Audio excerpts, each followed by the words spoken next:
Hari ini insyaallah ta'ala kita akan membahas yaitu mengenal skincare pada bumil dan busui, ya. Apakah ada perbedaan antara bumil dan busui dengan non bumil dan busui? Ya ada, ya, ada banyak sekali. Teman-teman, sebelum kita bahas tentang perbedaan skincare, ya, saya pengen membahas sedikit dulu tentang sebuah hadis, beberapa hadis yang menjadikan kita ya, harus merawat itu. Dari Nabi Shallallahu Alaihi Wasallam ya menjelaskan kepada kita tentang wanita ya, itu tuh memang dinikah salah satunya karena apa? Dengan sebab kecantikan. Tunkahul mar'atu lil arba. Salah satunya apa? Tentang dalam lijamaliha, kan ada lima liha, lihisabiha, lidiniha, lima liha gitu kan. Dan kita harus menyadari bahwasanya Nabi pun ya mengatakan menikah, orang yang mau dipilih untuk dinikah itu salah satunya itu memang boleh dilihat dari wajahnya, lijamaliha, kecantikannya. Itu yang pertama. Bahkan ketika ada seorang sahabat ya yang mereka itu ingin menikah ya, mereka mau menikah, nah, maka diperintahkan oleh Nabi Sallallahu Alaihi Wasallam undur ilaiha ya. Ketika sahabat itu belum nador, belum lihat seorang sahabiah melihat wanita yang mau dinikah, belum dilihat, maka Nabi mengatakan undur ilaiha, lihat dia ya, disuruh melihat ya kepada apa? Wajah, kepada tubuh wanita tersebut, wajahnya ya. Ini yang perlu dipahami bahwa memang wajah wanita ini perlu diperhatikan, perlu dirawat. Recording in progress. Bahkan juga Nabi Shallallahu Alaihi Wasallam mengatakan tentang seorang ya, wanita ya, kepada para sahabat dikatakan, ala ukhbirukum binisaikum ya, apakah aku bisa memberitakan kepada kalian tentang wanita-wanita ya ahlul jannah, wanita-wanita kalian, istri-istri kalian yang masuk ke dalam surga, ya kan? Ya, ini adalah wanita yang dia itu sangat al-wadud kepada suaminya. Nah, ya, kalau dia al-wadud, sangat sayang kepada suaminya, tentu dia akan apa? Berusaha memberikan yang terbaik, ya kan? Berusaha memberikan yang terbaik untuk suaminya ya, mencantikkan dirinya ya, namanya kita cinta itu mesti berpenampilan sebaik mungkin, merawat diri kita, begitu kan. Maka wanita yang paling baik, ayunisa khairun ya Nabi, ya dikatakan kepada Nabi, siapakah wanita yang paling baik, ya kan? Yang tasurruhu idza nadara, yang menyenangkan apabila dipandang wajahnya, menyenangkan apabila dipandang wajahnya. Nah ini yang perlu diperhatikan, itu menyenangkan, tasurruhu idza nadara. Walaupun cantik ini tidak mesti cantik secara lahiriah, batiniahnya juga, tetapi yang dilihat suami itu apa? Lahiriah kita kan. Nah, dan diperintahkan menyenangkan suami ini tidak hanya saat lagi awal nikah aja ya kan, tapi juga ketika seorang wanita dalam keadaan apa? Ya hamil ya, habis itu melahirkan, tetap ada kewajiban untuk menyenangkan suami. Ya, yang menyenangkan apabila dipandang wajahnya. Ini wanita yang baik. Sampai ayunisa ikhwan, wanita yang paling baik itu seperti apa Nabi? Yang nomor satu dikatakan tasurru idza nadara, yang menyenangkan apabila dipandang suaminya. Ini yang perlu diperhatikan bagi kita ya, akhwati fillah. Wanita yang paling baik itu salah satunya yang menyenangkan suaminya bila dipandang. Nah, jadi ini kita harus ya merawat itu karena Allah Subhanahu wa taala. Ya. Itu yang perlu dipegang. Merawat itu karena Allah Subhanahu wa taala. Kalau niatnya karena Allah, karena akhirat, apa? Akan dapat banyak kebaikan. Banyak pahala, banyak kebaikan, ya. Jadi akan datang kepada kita itu ya kebaikan semua. Sampai dikatakan oleh Nabi sallallahu alaihi wasallam, ya, wa man kanatil akhiratu hammahu. Kalau manusia itu puncak cita-citanya akhirat, jadi tujuan kita melakukan ini itu akhirat, maka yang akan terjadi apa? Jamallahu lahu amru. Allah tuh akan mengumpulkan semua urusannya. Jadi pikiran kita tuh nggak akan terpecah belah memikirkan apa? Allah tidak akan melakukan farakallahu alaihi amru. Allah tidak akan memecah belah pikiran kita. Oh, skincare-nya tuh ini macem-macem, nggak cakep juga. Perawatan macem-macem nggak cakep juga. Coba perbaiki niat ketika merawat, ya, maka Allah akan apa? Jamallahu lahu amru. Allah akan mencukupi kita. Wa ja'ala ghinahu fi qalbi. Allah akan menjadikan apa? Kekayaan di dalam hati ini, sehingga kita itu sudah merasa cukup loh dengan perawatan yang Masya Allah, dengan perawatan yang apa yang ada pun sudah Masya Allah, sudah cukup, ya. Nah ini, jadi niatkan yang pertama merawat itu karena Allah, ya. Karena Rasulullah itu mengatakan wanita yang paling baik yang menyenangkan suaminya apabila dipandang. Nah, kemudian perlu diperhatikan, ya, ada beda antara merawat dengan mempercantik. Paham ya? Ada skincare, ada kosmetik, ada make up dekorator, ya. Beda ya. Kalau skincare, ya, ini perlu dipahami, skincare itu ada, ya, berupa hair care, body care, face care, ya. Perawatan rambut, skincare tuh merawat rambut, merawat face, merawat body. Ya, skincare itu isinya itu face care, hair care, body care, ya, ada 3. Itu merawat. Jadi merawat ini, ya, yang terjadi adalah tadi yang kulitnya mungkin kusam, ya, kering, itu jadi menjadi kulit yang sehat. Paham ya? Menjadi normal kembali, yang sebelumnya tidak normal misalnya.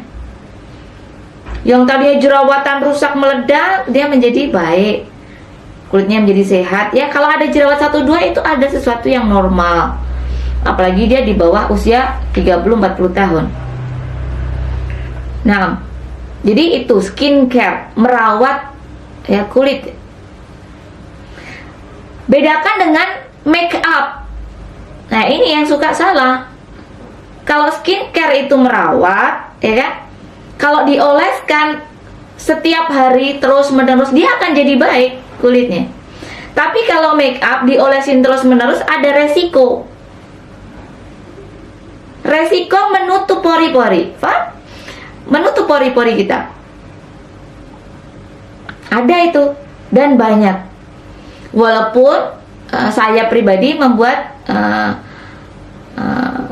desosetical, ya, itu sejenis gini, kosmetik yang lebih ada kandungan skincare-nya. Kami membuat yang seperti itu. Tetapi secara umum untuk membuat desosetical itu, kosmetik yang dia skincare itu, make up yang skincare itu memang biayanya cukup mahal. Nah, masyarakat kita kan sukanya yang murah, ya kan? Nah, kalau yang murah-murah secara umum ya hanya make up aja. Makanya kalau make up, ya, make up dekorator, ya, ketika dia dipakai, ya, di bibir gitu, lipstick, ya kan, bibirnya tuh pasti jadi makin lama jadi rusak. Bedak makin lama makin apa? Jadi beruntusan itu wajahnya.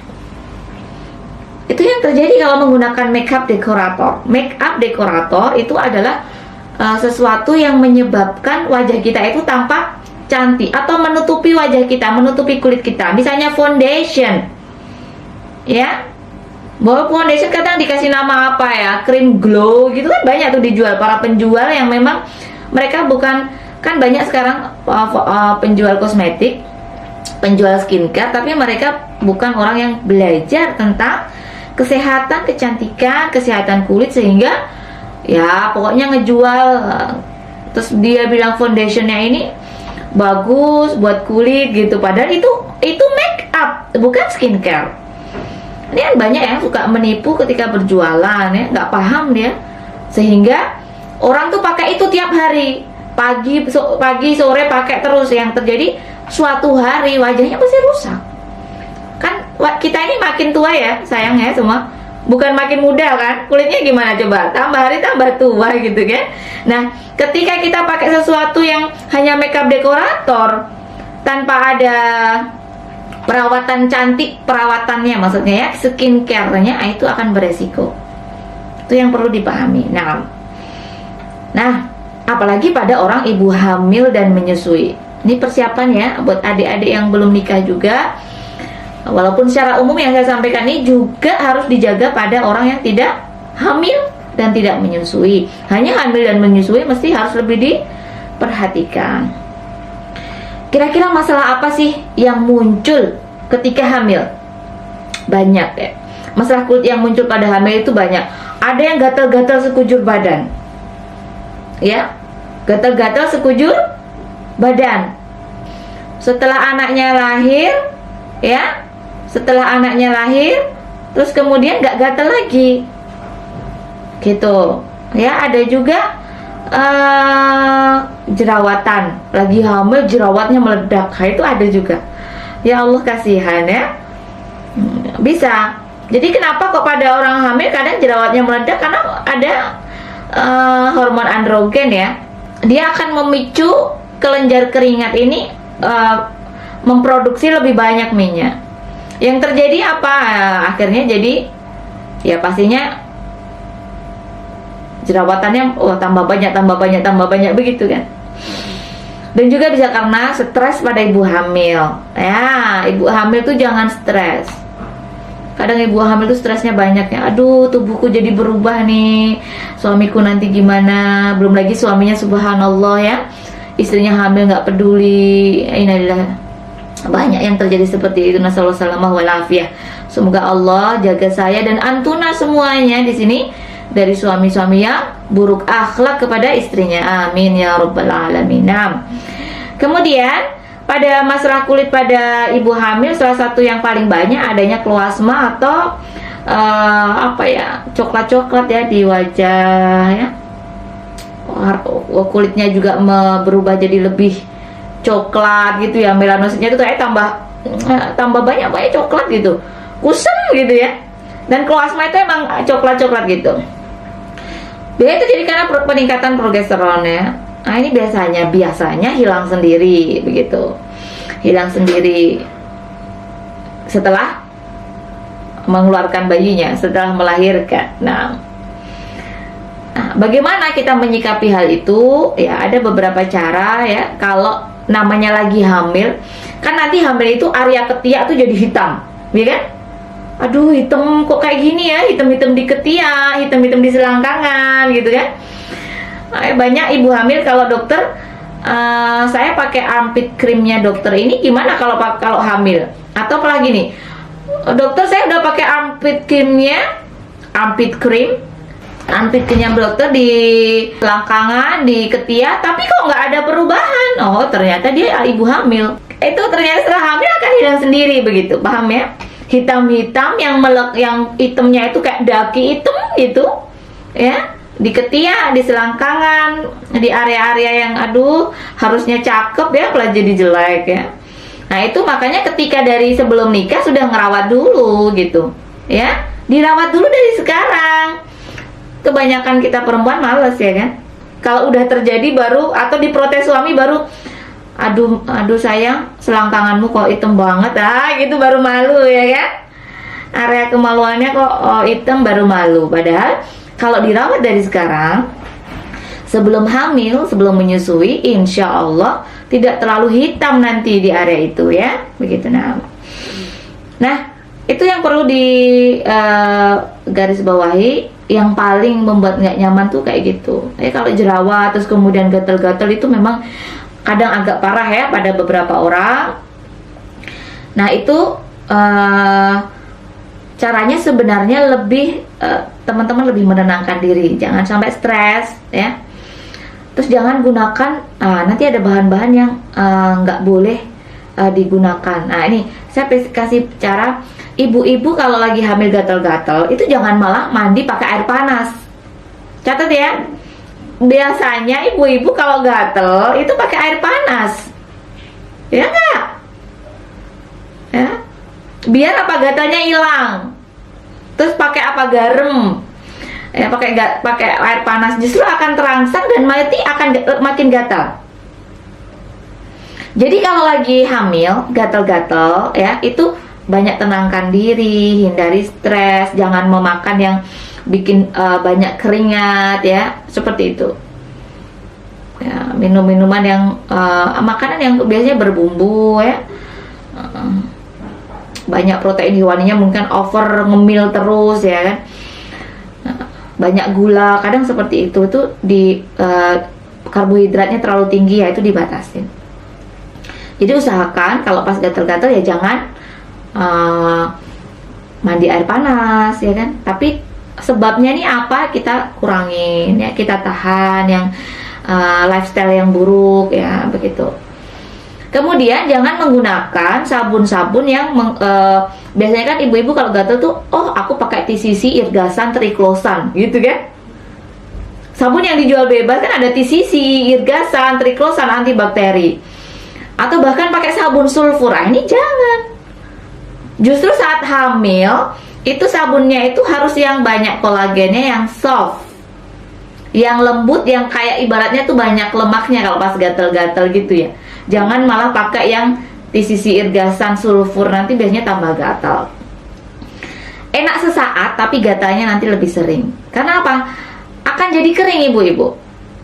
Ya, kulitnya tuh akan jadi tambah kering. Jadi jangan pakai yang saya sampaikan tadi. Nah kira-kira bahan apalagi yang perlu diperhatikan?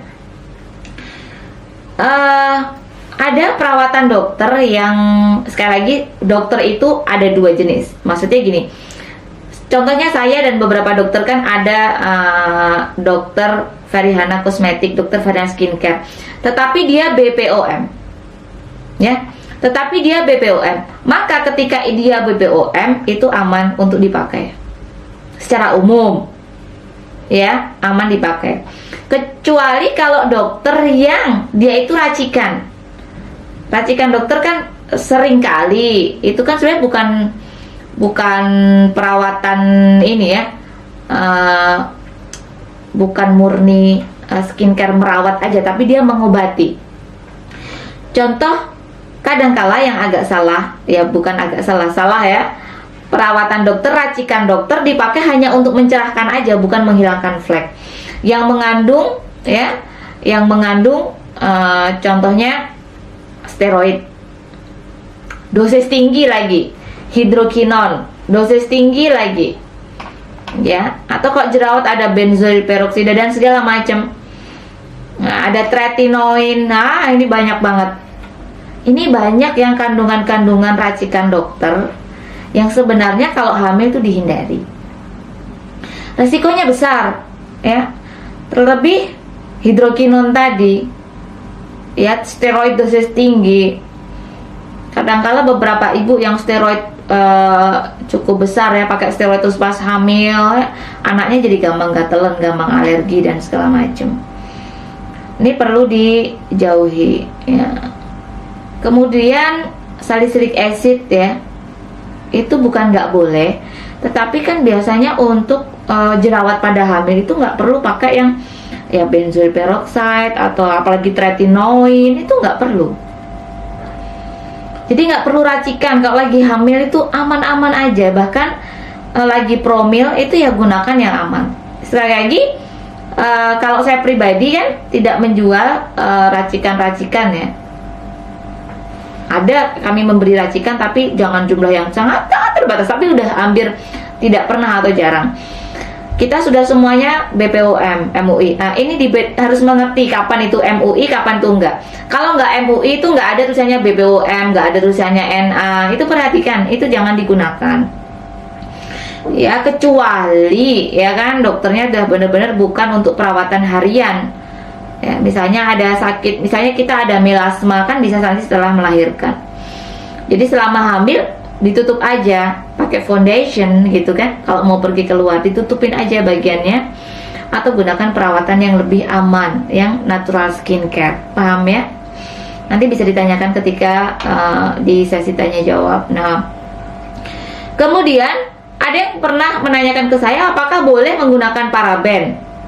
Ya, apakah boleh menggunakan paraben pada ibu hamil? Perlu diketahui, paraben itu jenisnya banyak, ada kandungan-kandungannya, ada batasan-batasan yang diizinkan oleh BPOM. Dokter Hana pakai paraben nggak? Secara umum 99%, saya kan hampir 100 jenis produk itu nggak pakai paraben. Tapi ada beberapa yang harus menggunakan paraben, ya, karena memang ya namanya pengawetnya, ya, bahasanya begitu. Ada yang menggunakan paraben tapi itu masih dalam batas yang sangat boleh. Misalnya contoh yang gampang rusak kayak shampoo, ya. Ya, kayak shampoo itu kadang-kala kita pakai, dan itu kan untuk shampoo perawatan. Nah, itu nggak ada masalah. Dan bukan paraben yang semuanya dipakai parabennya. Jadi jangan sampai kita memutlakkan paraben itu nggak boleh dipakai. Nah, itu ya, perlu diperhatikan. Ada orang yang suka gembor-gembori padahal dia nggak paham juga. Nggak boleh mutlak menggunakan paraben. Nah, ini salah. Ya, paraben masih diperbolehkan selama di BPOM juga lolos, dan kamu lihat parabennya tuh nggak banyak banget, ya, begitu. Ya, jadi ada beberapa yang memang harus dengan paraben. Kalau nggak dengan paraben sebentar aja rusak dia. Ya nggak bisa dijual, ya, bahasanya begitu. Nah, dan beresiko nanti kalau cepat rusak timbul banyak jamur, ada bakteri, begitu ya. Nah, kemudian teman-teman tahu ya, toluen itu biasanya cairan-cairan buat pembersih, ya, tapi kadang dia ada di nail polish, ya, ada di cat kuku, gitu-gitu. Itu yang harus diperhatikan. Teman-teman yang suka merawat diri dengan cat kuku, ya, cat kuku kan sekarang ada tuh cat kuku yang katanya dia meresap tuh ke pori-pori, ya.